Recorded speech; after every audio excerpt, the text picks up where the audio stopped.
ہمارے ہاں یہ ہوتا ہے کہ ہم احساس نہیں پیدا کرتے، بلکہ اپنی غلطیوں پر، اپنی کمزوریوں پر دلائل دیتے ہیں۔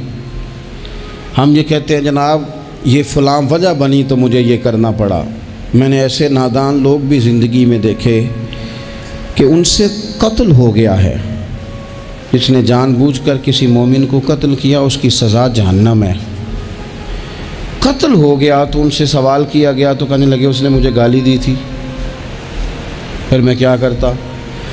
اپنی اتنی بڑی کوتاہی پر بھی وہ بجائے شرمسار ہونے کر، بجائے 2 قدم پیچھے ہٹنے کے، اس پر بھی لوگ دلائل دیتے ہیں۔ تو اگر کسی بندے کو کبھی اس سے کوئی ایسی غلطی سرزد ہو گئی، کوئی ایسا اس سے حقوق العباد کے مسئلے میں کمزوری اس سے واقع ہو گئی اور پھر اس کو احساس ہو گیا اور حالات اس طرح کے ہو گئے کہ اب وہ معافی بھی نہیں لے سکتا، وہ لوگ دنیا میں موجود نہیں رہے یا وہ ان پر ملاقات کرنے سے، ان سے ملنے سے قاصر ہے، کسی ایسے مقام پہ ہے اور وہ حق ادا بھی نہیں کر سکتا، لیکن اسے احساس پورا ہے، توبہ پوری کی، کوشش پوری کی، تو ایسے بندوں کی بھی اللہ قیامت کے دن صلح کرا دے گا۔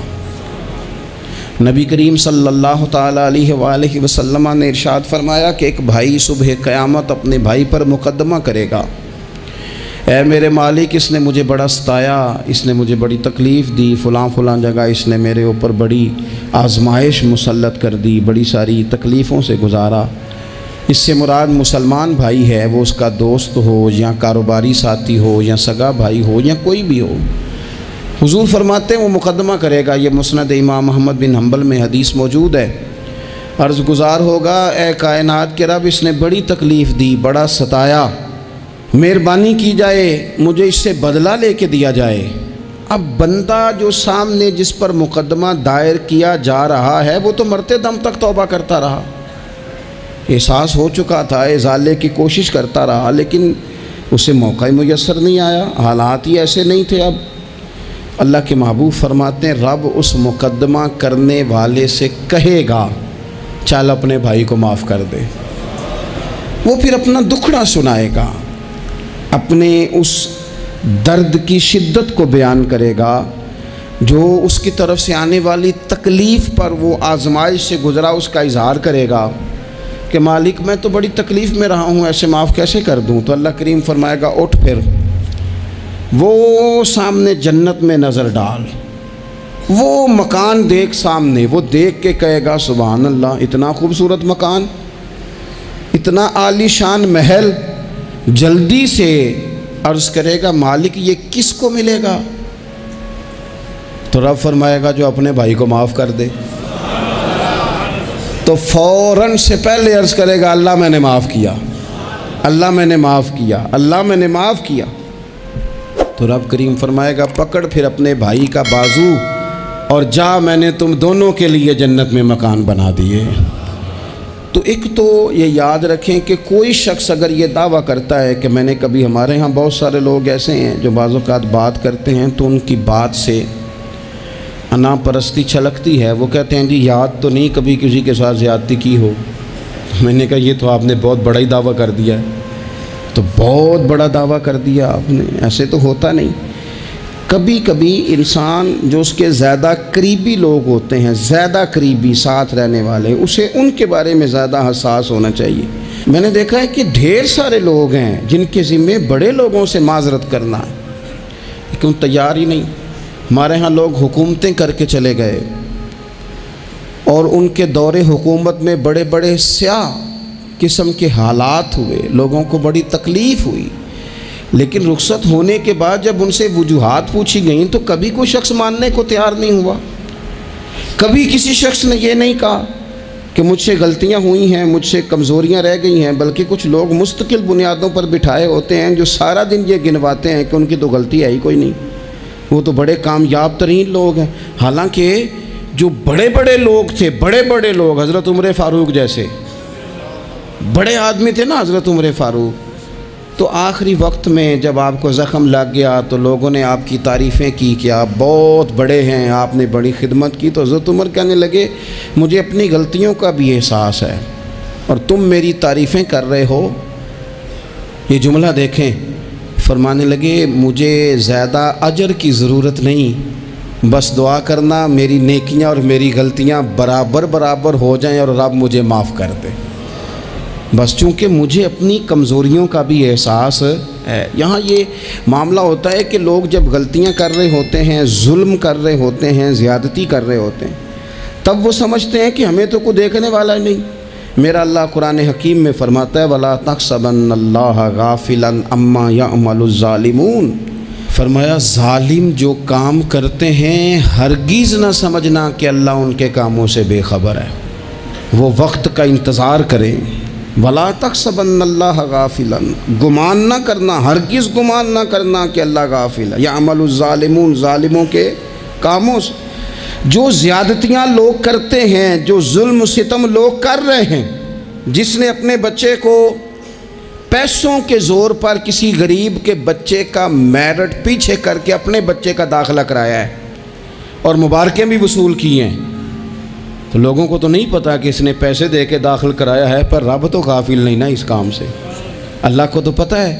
جس نے اپنے بچے کی نوکری بہت سارے لوگوں کا میرٹ پیچھے کر کے پیسے اور سفارش کے زور پر کرائی ہے، تو مالک کو تو پتہ ہے، لوگوں سے اس نے مٹھائیاں وصول کر لیں، تختیاں بھی لگوا لیں، شور بھی ہو گیا، لیکن اللہ تو جانتا ہے۔ وَلَا تَحْسَبَنَّ اللَّهَ غَافِلًا عَمَّا يَعْمَلُ الظَّالِمُونَ، لوگ غافل ہو سکتے ہیں، رب غافل نہیں ہے، گمان بھی نہ کرنا۔ جس بندے نے اپنا مقدمہ وکیلوں کی فیسوں کے زور پر جیت لیا ہے اور غریب کچہری سے نکلتے وقت کہہ رہا تھا کہ غریبوں کو انصاف نہیں ملا کرتا، تو چلو اخبار میں تو خبر تیری فتح کی آ گئی، پر رب تو غافل نہیں ہے نا۔ ایک عدالت قیامت کے میدان میں بھی تو لگے گی نا، وہاں بھی تو ڈھیر سارے انصاف ہونے ہیں نا۔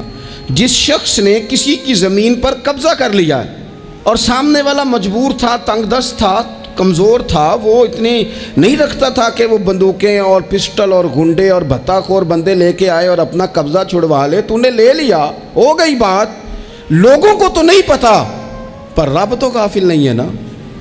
میرے رسول پاک صلی اللہ علیہ وسلم نے فرمایا جس نے کسی کی زمین پر ایک بالشت قبضہ کیا، قیامت کے دن اللہ تعالیٰ 7 زمینوں کا توق بنا کے اس کے گلے میں ڈال دے گا، اس کی گردن ٹوٹے گی، جھکے گی، وہ کہے گا مالک یہ تکلیف تو فرمایا دنیا میں تجھے شوق پڑا تھا نا زمینوں پر قبضے کا، تو رکھنا ساری ہی اپنے پاس، کرنا کنٹرول۔ لڑ لڑ کے تھک گئے، حالات خراب ہو گئے، بہنوں کے حصے کھا گئے، پڑوسی اگر مجبور تھا تو بیچنا چاہ رہا تھا تو اس پر سٹے لے کے آ گئے کہ یہ کسی اور کو بیچ نہ سکے، دے تو مجھے ہی دے۔ قانون کو کٹ پتلی بنا کر اپنے ہاتھوں میں کھلواڑ کیا، مستقل بنیادوں پر پکے پکے قانونی مشیر رکھ لیے، سمجھا کہ دنیا کو تو پتہ نہیں چل رہا۔ تو وَلَا تَحْسَبَنَّ اللَّهَ غَافِلًا عَمَّا يَعْمَلُ الظَّالِمُونَ، رب تو ظالموں کے کاموں سے بے خبر نہیں ہے، اللہ تو بے خبر نہیں ہے۔ بڑا کچھ لوگوں نے کیا، بڑا کچھ کیا، بڑی بڑی زیادتیاں پس پردہ کی، بڑے بڑے حقوق پہ ڈاکے ڈالے، بڑا کچھ ہی ہوا، لیکن پھر آرام کی نیند سو گئے۔ پھر انہوں نے سوچا کوئی سوال جواب نہیں، کوئی بات نہیں، کوئی پوچھنے والا نہیں، تو مٹی دیں تے مٹی رہنا ہی، ایمی قادی بلے بلے، آج مٹی دے اتے بندے آتے، کل مٹی دے تھلے۔ بعض لوگوں کو بات کرنے کا سلیقہ زیادہ آتا ہے، پنچایت میں جیت جاتے ہیں۔ بعض لوگ وکیل مہنگا لے لیتے ہیں، ویسے وکیل مہنگا ہوتا کیوں ہے؟ وکیل کے مہنگا سستا ہونے کی وجہ کیا ہے؟ قانون آئین تو ایک جیسا ہے نا، دلائل تو قانون کے اندر ہی دینے ہیں، کتابیں سب نے ایک جیسی پڑھی ہیں، ڈگری بھی سب کے پاس ایک ہی ہے، ایک ہی ملک ہی ہے، تو یہ مہنگے سستے کا کیا مطلب ہے؟ وکلاء کے زور پر مقدمے جیتے جاتے ہیں، وکلاء کے زور پر۔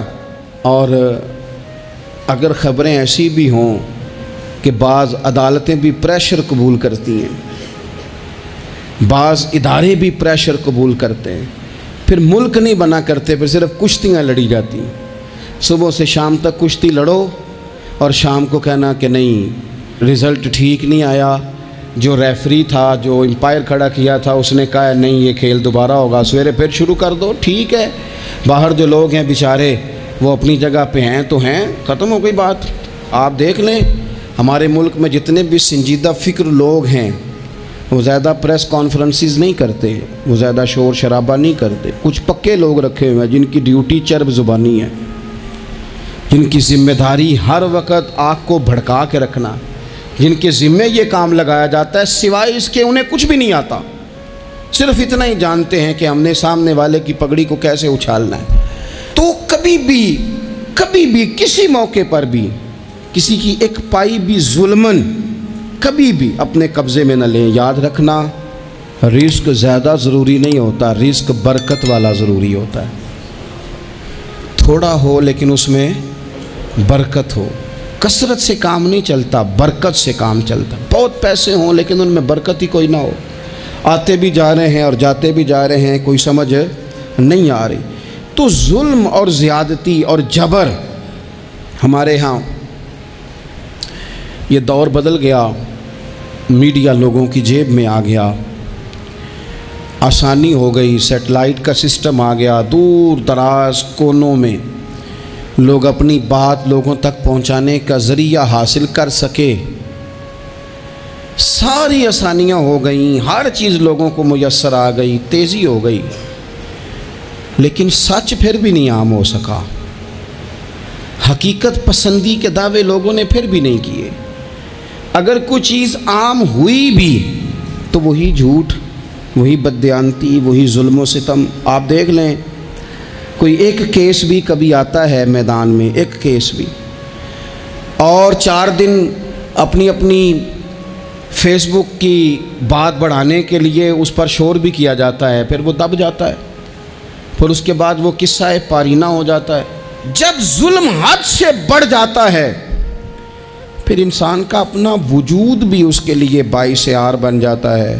ابن حجر کہتے ہیں کہ ایک شخص کو میں نے ایک مقام پہ دیکھا، وہ میرے علاقے کا تگڑا بندہ تھا، سیاںا بندہ تھا، مالدار تھا، اب کیا کہتے ہیں پنجابی میں ڈنڈی پٹی بڑی قائم تھی، بڑا اس کا دبدبا تن تنا تھا، لیکن میں نے اسے طبیب کی دکان پر لیٹے ہوئے دیکھا تو اس کے وجود سے پیپ نکلتی تھی۔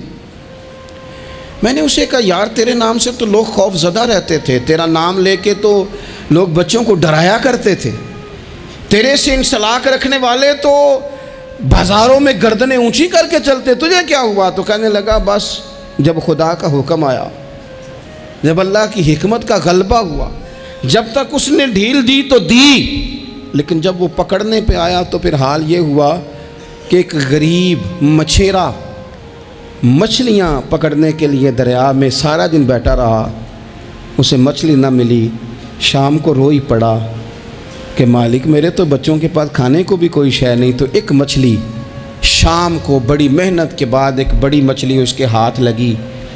ان دنوں نہ مچھلیاں ملتی تھی نہ گوشت ملتا تھا، وہ بیچارہ ایک مچھلی لے کے جا رہا تھا اپنے گھر کی جانب، تو سامنے سے میں آ گیا۔ جو طریقہ ہوتا ہے کدھر لے کے جا رہے ہو، کہاں سے لی ہے؟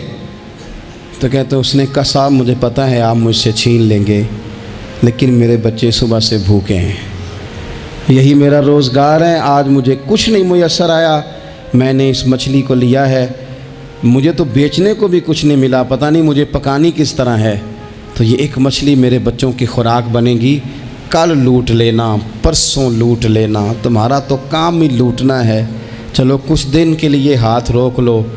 کہتے ہیں اس نے جب یہ کہا تو میں نے ایک تھپڑ مارا اور اس آدمی سے مچھلی چھین کر میں نے اسے پکڑ کے گھر لا رہا تھا میں، اس مچھلی نے، حالانکہ مچھلیاں کاٹا نہیں کرتی، کہنے لگا اس مچھلی نے ناخن پر میرے پورے پر تھوڑا سا کاٹا ہے، اور میں نے کہا کوئی بات نہیں، مچھلی ذرا بڑی تھی، اس نے کاٹ لیا، میں نے تھوڑی سی پٹی باندھی اور گھر والوں کو کہا مچھلی پکا دیں، انہوں نے پکائی کھائی، کچھ پتہ ہی نہیں تھا۔ 2-4 دن گزرے ہیں تو زخم آگے بڑھنے لگا ہے، طبیب کو دکھایا ہے تو اس نے کہا یہ تو انگلی کاٹنی پڑے گی۔ کہتا ہے وہ انگلی کٹوائی، 1 ہفتہ نہیں گزرا تھا کہ زخم آگے بڑھا، تو پھر وہ ہاتھ کی طرف بڑھا، تو میں نے جا کے دکھایا تو اس نے کہا ہاتھ بھی کاٹنا پڑے گا، سارا بازو کٹوا چکا ہوں، رات کو نیند نہیں آتی، ایک لقمہ پیٹ میں نہیں گزرتا، میرے بچے، میرے بھتیجے، میرے بھائی، میرے عزیز گلی گلی اس غریب کو ڈھونڈتے پھرتے ہیں جس کا نام بھی ہم کوئی نہیں جانتے، تھک گئے تلاش کر کر کے، خدا جانے کہاں چھپ گیا اللہ کی اتنی بڑی زمین میں، وہ ملتا نہیں، میں سو نہیں پاتا۔ کہنے لگے شیخ میرے لیے دعا کر دو، مجھے کچھ نہیں چاہیے، بس وہ مجھے مل جائے اور میں اس سے معافی لے لوں، بس وہ مجھے معاف کر دے، 2 جملے معاف، جیسے بھی ہوگا میں منا لوں گا، بندہ درکار ہے۔ ابن حجر نے لکھا ہے، کہتے ہیں وہ تڑپتا رہا، روتا رہا، آہوزاری کرتا رہا۔ میں نے بھی اس کے لیے دعا کی کہ اللہ کرے وہ شخص تجھے مل جائے۔ پھر کچھ دنوں کے بعد مجھے کسی نے بتایا کہ مر تو گیا ہے تڑپ کے، پر اس سے معافی کا موقع میسر نہیں آیا۔ دوستو، زندگی میں کچھ کام ایسے ہم کرتے ہیں، وہ راز گرچہ ہمارے سینوں میں دفن ہوتے ہیں، لیکن کہیں ظلماً زیادتی کے ساتھ ہم نے 4 پیسے بھی کسی کے ہڑپ کیے۔ کام محنت کرنی نہیں، جی چرانا ہے، کوشش کرنی نہیں، جی چرانا ہے۔ ملا رومی رحمۃ اللہ تعالیٰ علیہ نے لکھا ہے، جو آدمی ظلماً چیزیں کھانے کا عادی ہو جاتا ہے، اس کے منہ کو وہ بدبودار ذائقہ لگ جاتا ہے، وہ خدا سے معافی مانگے کہ یہ کیا میرے منہ کو گند لگ گیا ہے کہ ہمیشہ ناجائز کی ہی لذت آنے لگی، حرام کی لذت آنے لگی، اسے پھر وہ حلال کا ذائقہ ہی نصیب نہیں ہوتا۔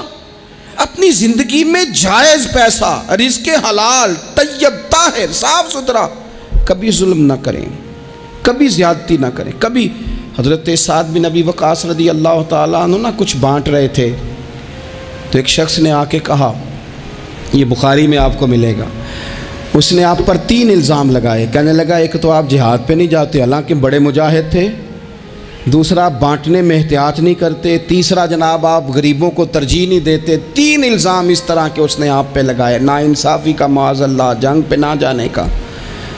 اب حضرت سعد بن ابی وقاص کو بڑی تکلیف ہوئی۔ بد دعاؤں سے بچنا چاہیے۔ حضور نے نام لے کے کہا مظلوم کی بد دعا سے بچنا۔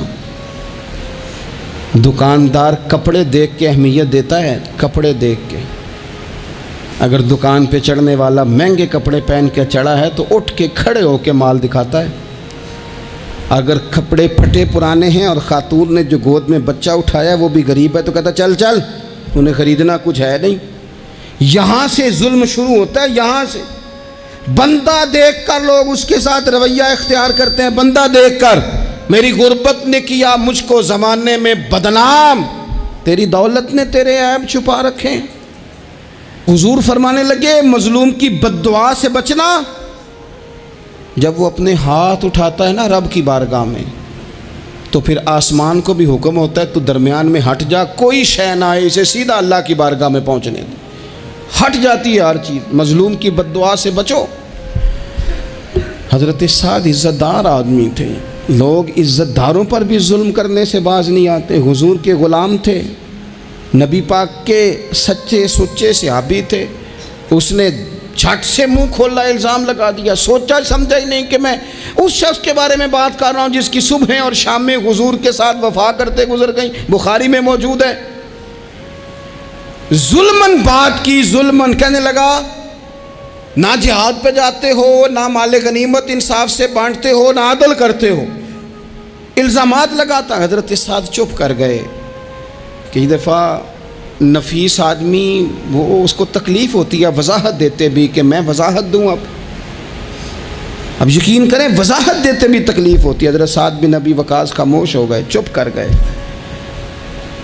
لیکن اس وقت سے ڈرنا چاہیے جب کوئی اپنا مقدمہ رب کی بارگاہ میں پیش کرے، رات کو اللہ کے حضور شکایت کرے۔ حضرت سعد بن ابی وقاص نے 3 دعائیں کی اس کے لیے، دعائے ضرر، بد دعائیں دی 3۔ کون سی؟ کہا اے اللہ اس کی عمر لمبی کر دے، اے اللہ اس کا فقر بڑھا دے۔ تیسرا کہا اے اللہ اسے فتنوں میں مبتلا کر، اس نے مجھے اذیت دی، تکلیف دی، میں نے تو ساری زندگی وفاداری میں گزاری اور یہ مجھے کیا کہہ گیا جاتے ہوئے۔ ایک تابعی بزرگ ہیں، وہ فرماتے ہیں اور بخاری میں موجود ہے، تابعی بزرگ فرماتے ہیں میں نے اس بوڑھے کو دیکھا، اتنی عمر لمبی ہو گئی تھی کہ بھویں جھک گئی تھیں، اور حال یہ تھا کہ مانگتا پھرتا تھا، ایک دفعہ روٹی کھاتا تو بھوک ختم نہ ہوتی، پھر مانگنا شروع کر دیتا، فقر لمبا ہو گیا۔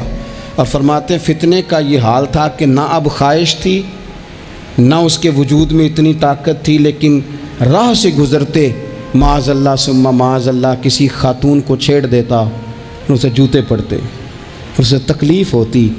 تو جب لوگ اسے پوچھتے یہ تو کیا کرتا ہے، تو کہتا یہ حضرت سعد بن ابی وقاص کی دعا ہے جو میرا پیچھا کرتی، یہ میں نے ان پر ظلم کیا، زیادتی کی، الزامات لگائے، دل توڑا، تو یہ دعا ہے جو مجھے جینے نہیں دیتی۔ خدا را اپنے لہجوں پر، اپنے انداز پر تھوڑی توجہ دیں۔ ہم مطلب وہ جب ہمیں پتہ ہوتا ہے نا کہ یہ سامنے والا کمزور ہے، دو باتیں سن لی ہیں تو پھر ہم 100 سناتے ہیں، پھر ہم کئی 100 سناتے ہیں، پھر تو ماں بدولت باز آنے کو تیار نہیں ہوتے۔ کبھی بھی کسی پر ظلم نہ کریں، زیادتی کا مزاج نہ بنائیں، تکلیف نہ دیں۔ ہمارا وجود، ہمارا لہجہ، ہمارا اٹھنا بیٹھنا کبھی کسی کے لیے بوجھ کا باعث نہ بنے۔ ٹھیک ہے، بعض لوگوں کے شر سے ڈرتے ہیں، بعض لوگوں کی ضد سے ڈرتے ہیں، بعض لوگ رٹا بڑا ڈالتے ہیں تو رٹے سے ڈرتے ہیں، خاموشی سے نکل جاتے ہیں۔ اس کا مطلب یہ نہیں ہوتا، وہ حضور نے فرمایا مومن نرم دل ہوتا ہے، سامنے والا سمجھ لیتا ہے شاید بزدل ہے، اس کو پتہ ہی کوئی نہیں، وہ تو نرم دل ہے۔ یاد رکھنا کچھ بدلے صبح قیامت اللہ کے حضور بھی پیش ہوں گے۔ اللہ تعالیٰ نے نا انسانوں کے ساتھ مل کر رہنے کا فرمایا ہے۔ انسان معاشرتی طور پر ایک دوسرے کے ساتھ مل جل کے رہتا ہے، تو جب انسانوں کے ساتھ مل کے رہتے ہیں تو پھر انسانوں کے ایک دوسرے کے ساتھ محسن اور احسان مند کے رشتے بھی ہوتے ہیں۔ جس طرح احسان جتلانا ایک بہت بری صفت ہے اور ایک بہت بڑی باطنی اور روحانی بیماری ہے، اسی طرح احسان فراموشی کرنا بھی بہت بڑا ظلم ہے۔ ہمارے ہاں آج کل جو چیزیں بڑی سستی ہیں، بڑی ارزاں ہیں، بڑی سوکھی مل جاتی ہیں، ان میں ایک چیز احسان فراموشی بھی ہے۔ قرآن مجید فرقان حمید نے نا سورہ بقرہ کے اندر ایک مسئلہ طلاق کا بیان فرمایا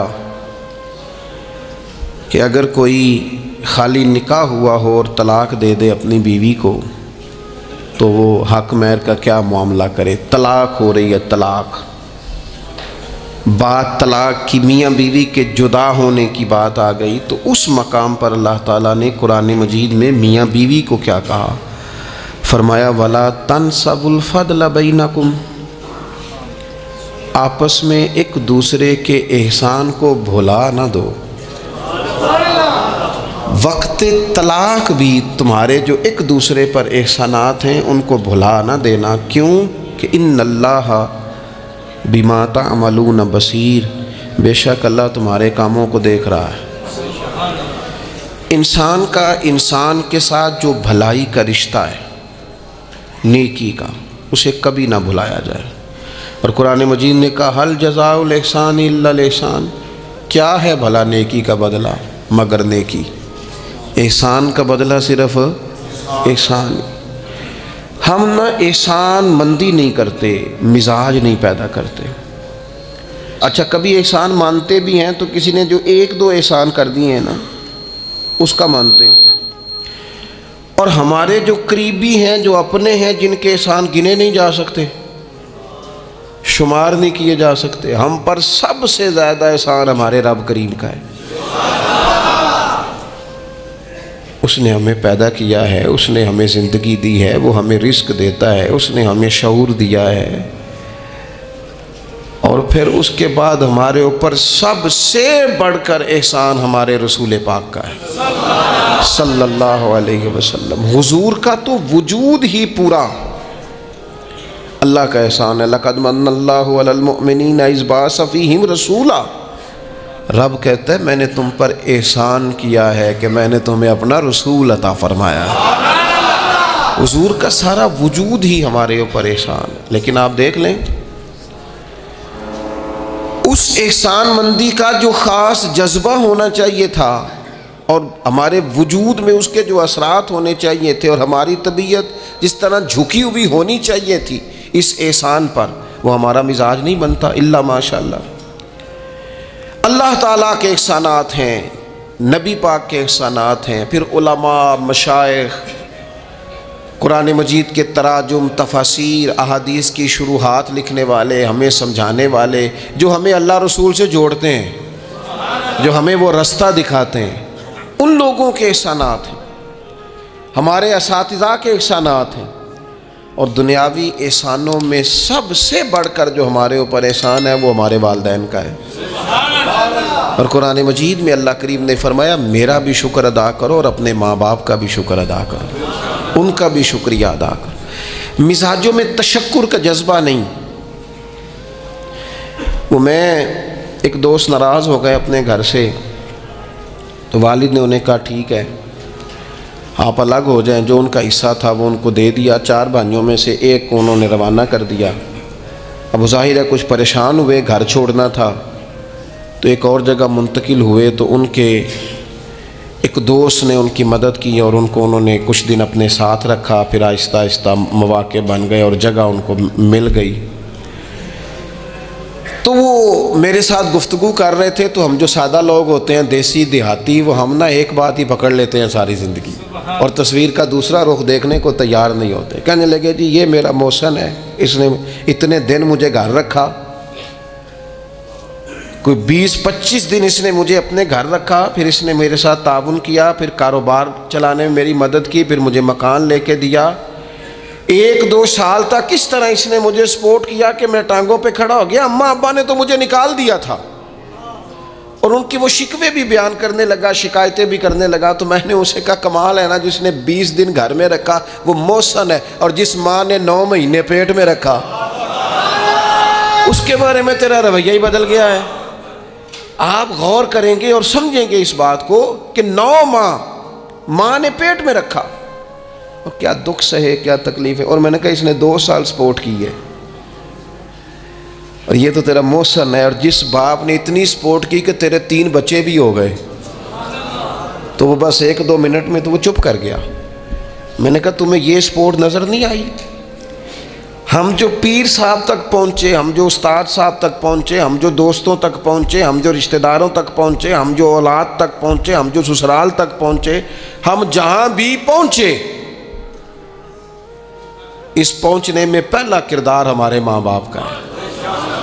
یہ پہلی درسگاہ ہے۔ میرے والد صاحب اپنا نام نہیں لکھنا جانتے تھے، میری اماں اپنا نام نہیں لکھ سکتی تھی، لیکن میں اپنے دوستوں سے کہتا ہوں کبھی مجھے موقع ملے تو 2 جلدوں میں کتاب لکھوں گا اپنے ماں باپ۔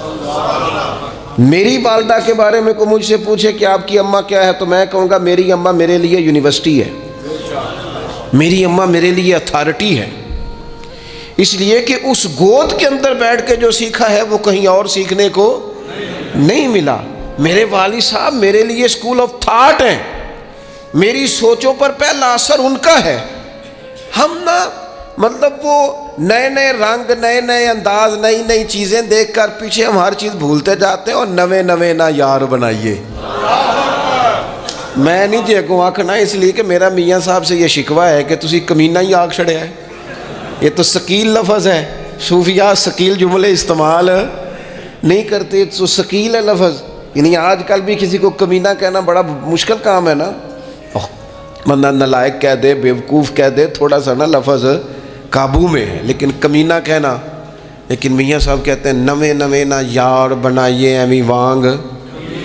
او بھائی تھوڑا سا نا اپنے ماں باپ کے لیے بازو بچھے ہوئے ہوں، محبت ہوئی ہو، اور یار میرے رسول پاک کریم محبوب علیہ السلام، معصوم آمنہ صلی اللہ تعالی علیہ وسلم، نبی پاک علیہ السلام نے نا فرمایا جس نے لوگوں کا شکریہ ادا نہیں نہ کیا اس نے اللہ کا بھی کوئی نہیں کیا۔ اگر تو کسی کا احسان مند ہی نہیں، اگر تو کسی کا مشکور ہی نہیں، تو اللہ کا کیا شکر ادا کرے۔ حضور نے فرمایا جب کوئی تمہارے ساتھ نیکی کرے تو بہترین بدلہ دینے کی کوشش کرو۔ وہ بابا بلے شاہ صاحب نے نا کتے کی وفاداری کا بیان فرمایا ہے، اور بڑی سمجھنے والی بات ہے۔ بابا صاحب کہتے ہیں کہ کتا جو ہے نا اس کے ہم مالک ہیں، تو ہمارا بھی تو کوئی مالک ہے نا۔ فرماتے ہیں ایک روٹی کتے کو ڈالتے ہیں، دوسری مانگے تو کئی دفعہ لوگ جوتا بھی مار دیتے ہیں، لیکن خود مالک جو ہے کتے کا وہ پنکھے کے نیچے اے سی کے نیچے سویا ہے، اور کتا جا کے صبح کسی درخت کے نیچے سوتا ہے، اور ساری رات مالک سویا ہوا ہے، یہ پہرے داری کر رہا ہے، اور کسی کو بھی اس کے گھر میں آنے نہیں دے رہا۔ کہتے ہیں تو کتے کا مالک ہے تو تیرا بھی تو کوئی مالک ہے نا۔ تو راتی جاگے تے شیخ صداویں، راتی تے جاگ دے کتے تیتھوں اتے، مالک دا در مول نہ چھڑ دے۔ وہ 4 سال بیماری آ جائے تو لوگ معاذ اللہ اللہ کے شکوے کرتے ہیں، اور تو جوتے مارتا ہے تو تیرا جانور تیرے گھر سے جانے کو تیار۔ لوگ بوری میں ڈال کے بند کر کے چھوڑ آتے ہیں، اسے پتہ ہے مالک چھوڑ گیا ہے، لیکن گھر آنے سے پہلے بلی پھر آ جاتی۔ راتی جاگیں تو شیخ صداویں، راتی جاگ دے کتے تیتھوں اتے، مالک دا در مول نہ چھڑ دے۔ پاویں مارو 100 جتے، ایک برکی دا قدر پچھانن، پاویں مالک ہوں من ستے۔ اے تیتھوں اتے رکھا سکھا کھا، دنے جا رکھاں وچ ستے۔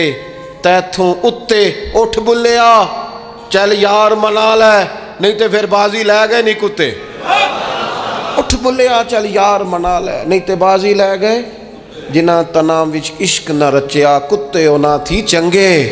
اور ویکھو نا مالک دے کر راکھی کر دے، صابر بھوکے ننگے۔ اپنی زندگی میں کچھ مزاج شکر والا۔ نبی پاک علیہ السلام نے فرمایا جو تم سے نیکی کرے اسے اچھا بدلہ دینے کی کوشش کرو، اور حضور فرمانے لگے اگر بدلہ دینے کی طاقت نہ ہو تو پھر اس کے لیے دعا کرو، اور اتنی کرو اتنی کرو اتنی کرو محسن کے لیے دعا کہ تمہیں یوں لگے کہ تم نے حق ادا کر دیا ہے، پھر اس کے لیے دعا کرو، اپنے محسنوں کا شکریہ۔ اور یارو میرے نبی پر کوئی احسان نہیں کر سکتا، لیکن میرے رسول پاک صلی اللہ علیہ وسلم سے جس نے تھوڑی سی بھی محبت کی نا، مدینے والے لینے گئے میرے نبی پاک کو ہجرت سے پہلے، تو حضور کے چچا حضرت عباس رضی اللہ تعالیٰ عنہ حالانکہ ابھی کلمہ نہیں پڑھتے تھے، وہ کہنے لگے او مدینے سے لینے آنے والوں، نبی پاک یہاں بڑے معزز ہیں، ان کا بڑا اعزاز ہے، اگر تم محبوب کی حفاظت کر سکتے ہو تو پھر لے کے جانا۔ تو اہل مدینہ نے کہا کہ آپ ایک دفعہ بھیجیں تو صحیح، ہم تو اپنے اہل خانہ سے بڑھ کر حفاظت کریں گے۔ یہ باتیں ہو رہی ہیں۔ ایک انصاری تھے حضرت ابو الحیثم، اٹھ کے نا حضور کے قریب گئے، کہنے لگے یا رسول اللہ ایک بات کر لوں؟ حضور نے فرمایا کر لو۔ عرض کی حضور ہمارے جن جن سے بھی تعلقات ہیں ہم سب سے بگاڑ لیں گے، حضور ہم صرف اور صرف آپ کی غلامی کریں گے، لیکن ایک ہلکا سا ڈر ہے، اگر اجازت ہو تو عرض کر لوں؟ حضور نے فرمایا کرو۔ عرض کرنے لگے یا رسول اللہ کل کو اگر آپ کو غلبہ ملے اور اللہ کے فضل سے ملے گا تو پھر ایسا نہ ہو کہ آپ اپنی قوم کی طرف لوٹ آئیں تو پھر ہم سے یہ فراق یہ بچھوڑا سا نہیں جائے گا، حضور پھر آپ واپس تو نہیں آئیں گے۔ تو حضور نے ان کی بات سنی تو حضور مسکرا پڑے، فرمایا مدینے والوں سنو، کبھی نہ بھولنا میں تم میں سے ہوں اور تم مجھ میں سے ہو، چھوڑ کے کیوں؟ ہمارے ایک بزرگ سے کسی نے کہا تھا او تم لوگ مدینے زیادہ رہتے ہو، حالانکہ نبی پاک نے تو مکے میں زیادہ وقت گزارا ہے، 63 سالہ عمر مبارک میں سے 53 سال مکے میں گزارے، مدینہ طیبہ میں تو صرف 10 سال گزارے اور تم ہر وقت مدینہ کرتے ہو۔ وہ کہنے لگے جا کے اپنا کیلکولیٹر ٹھیک کر، تیرا یہ فلسفہ بھی ٹھیک نہیں، نبی پاک نے مکے میں 53 سال گزارے ہیں اور مدینے میں قیامت تک کے لیے ڈیرا لگایا ہے، جا کے کیلکولیشن ٹھیک کر۔ حضور نے فرمایا رہنا بھی یہاں ہے، دفن بھی یہاں ہونا ہے، قیامت میں اٹھوں گا تو میری قبر بھی مدینے سے کھلے گی۔ مدینے والوں نے نا ایک دفعہ پھر ایک موقع آیا، مکہ فتح ہو گیا، تو فتح مکہ کے بعد نا ایک جنگ تھی، اس جنگ میں نا کچھ مال غنیمت آیا، تو نبی پاک علیہ السلام نے وہ مال غنیمت، یہ ایک مؤلفۃ القلوب قرآن پاک کی اصطلاح ہے، تالیف قلب کے لیے مال دینا، تو مکے کے لوگ مسلمان زیادہ ہوئے تھے نئے ہوئے تھے، حضور نے مال زیادہ دیا، صحیح حدیث میں موجود ہے، زیادہ مال ذرا محبوب نے ان لوگوں کو دیا۔ تو ایک دو نوجوان انصار مدینہ میں سے کہنے لگے ابھی تو ہماری تلواروں سے اہل قریش کا خون ٹپک رہا ہے اور مال انہیں زیادہ مل گیا۔ حضور نے ایک خیمے میں اہل مدینہ کو جمع فرمایا، فرمایا تم نے یہ بات کی ہے؟ سچ بولنے والے لوگ تھے۔ عرض کی حضور ایک دو جوانوں کے منہ سے نکلی ہے۔ تو نبی پاک علیہ السلام نے فرمایا تم یہ کہہ سکتے ہو کہ یا رسول اللہ ان لوگوں نے تو آپ کو تکلیف دی تھی، ہم نے غلامی کی تھی، تم اگر کہو تو تم سچے ہو اس بات میں کہ یا رسول اللہ انہوں نے تو آپ کو نکلنے پہ مجبور کیا، ہم تھے جنہوں نے بازو کھول کے کہو تم یہ بات۔ تڑپ گئے اہل مدینہ۔ عرض کی حضور نہیں، ہم تو اندھیروں میں تھے، آپ کی برکت سے اللہ نے ہدایت کا نور عطا کیا۔ یا رسول اللہ صلی اللہ تعالی علیہ وسلم، آپ کے ذریعے اللہ نے ہمیں اپنی پہچان عطا کی، قرآن عطا فرمایا، یہ ساری نعمتیں آپ کے صدقے ملی۔ پتہ ہے حضور نے اہل مدینہ کی وفاؤں کا کس طرح ذکر فرمایا؟ فرمایا مدینے والو اگر ہجرت کا موقع نہ ہوتا، رب نے ہجرت نہ رکھی ہوتی تو میں تو انصار مدینہ میں سے ہوتا۔ اور حضور فرمانے لگے اگر لوگ چلیں مختلف وادیوں میں تو مدینے والو جس وادی میں تم چلو گے میں بھی اسی وادی میں چلوں گا۔ اور حضور نے فرمایا میرے مدینے والوں سے، انصار مدینہ سے صرف مومن ہی محبت کرے گا، اور ان سے جو بغض رکھے گا وہ منافق ہوگا، کیونکہ ان کی وفاؤں کا صلہ ہے کہ رسول پاک نے انہیں عزتیں عطا فرمائی۔ تھوڑا سا اپنی زندگی میں احسان مندی کا مزاج، ہمارے ہاں نا خود غرضی کو باقاعدہ رواج دیا گیا، اور بڑے بڑے غلط جملے جو اخلاقاً اپنی زبان سے ادا بھی نہیں کیے جا سکتے، میں تو جی کام نکالنے کے لیے کسی کو بھی باپ بنا لیتا، معاذ اللہ۔ مسلمان تو اس طرح کی بات نہیں کر سکتا۔ یہ خود غرضی، یہ لالچ، یہ وقتی طور پر کسی شخص کو استعمال کرنا، ٹیشو پیپر بنانا، یہ اہل ایمان کا تو طریقہ ہی نہیں۔ وہ تو یاد رکھتے ہیں ہر ایک کا احسان، وہ تو کسی نے محبت کی ہو تو اس کا خیال رکھتے ہیں، وہ تو ان چیزوں کو سمجھ۔ حضرت جعفر طیار نے کہاں شہادت دی تھی؟ جنگ موطا میں، اور حق تھا اہل ایمان کا کہ وہ شہادت پیش کرتے، لیکن دین کے لیے گئے نا، حضور علیہ السلام کے فرمان پر گئے تو محبوب نے ان چیزوں کو یاد رکھا۔ جب ان کی شہادت کی خبر آئی تو حضور خود حضرت جعفر طیار کے گھر گئے، ان کے بچوں کو سینے سے لگایا، 3 دن تک حضور کے گھر سے کھانا پک کے آتا رہا۔ اور حضرت جعفر طیار کے بیٹے کہتے ہیں میرے لیے نبی پاک نے دعا کی تھی برکت کی، تو فرماتے ہیں زندگی میں کوئی ایسا سودا مجھے ملا ہی نہیں جس میں اللہ نے ڈھیروں نفع نہ عطا فرمایا۔ لیکن ان کی اہلیہ حضرت جعفر طیار کی گھر والی رو پڑی، عرض کی یا رسول اللہ صلی اللہ تعالی علیہ وسلم اب میرے بچوں کا کیا بنے گا؟ والد کا سایہ اٹھ گیا، لیکن اسلام کسی کا حق نہیں رکھتا۔ کوئی مخلص ہو کر دین کے ساتھ چلے اور پھر اس شخص کا حق رکھا جائے، اس کی قدردانی نہ ہو، اس کو نوازا نہ جائے۔ من عامل صالحا من ذکر او انثی وهو مؤمن فلنحیینہ حیاتا طیبہ۔ اللہ فرماتے ہیں جو بھی ایمان لانے کے بعد نیک اعمال کرے، چاہے مرد ہو چاہے عورت ہو مومن، فلنحیینہ حیاتا طیبہ، ہم اسے پاکیزہ زندگی عطا فرمائیں گے، اسے اعزازات سے نوازا جائے گا، حیات طیبہ ملے گی۔ حضرت جعفر طیار رضی اللہ تعالیٰ عنہ کی اہلیہ اور میرے بچوں کا کیا بنے گا؟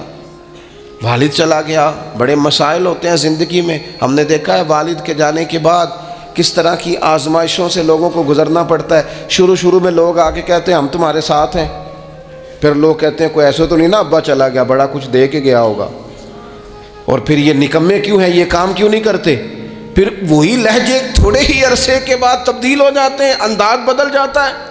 لیکن جناب جعفر طیار کی اہلیہ جب رو رہی تھیں، آنسو بہا رہی تھیں، تو میرے محبوب نے بھی ایک وعدہ کیا۔ حضور نے کہا اگر ان کے باپ نے دین کے ساتھ نیکی کی ہے، خدمات پیش کی ہیں، تو پھر اسلام کسی کا حق تھوڑی رکھتا ہے۔